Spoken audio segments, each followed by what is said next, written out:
Today I'm going to show you how to enable split screen in Microsoft Edge in just a few quick steps. If you ever want to compare two websites side by side, research faster, or multitask without switching between tabs, this feature is really useful. And the best part is, it only takes a moment to turn on.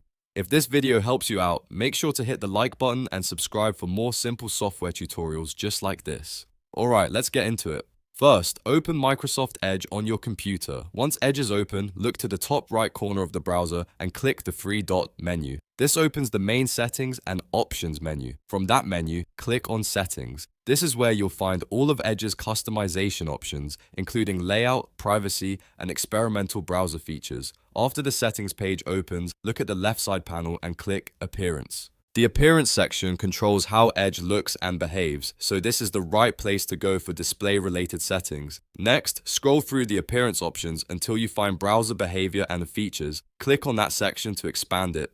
Inside this area, you'll see several useful browser controls, and one of them is the split screen option. Now look for the setting that says Enable Split Screen. You should see a toggle switch next to it. All you need to do is turn that toggle on. Once it's enabled, Microsoft Edge will allow you to use split screen mode so you can view two pages side by side more easily. After turning it on, you can test it by opening a couple of tabs and using the split screen feature from the browser controls. This is especially helpful for productivity, comparing information, taking notes, shopping, or working on two websites at the same time. And that's it. Split screen is now enabled in Edge. Super easy, right? If this tutorial helped, please give it a thumbs up and subscribe for more quick how-to videos. Thanks for watching, and I'll see you in the next one.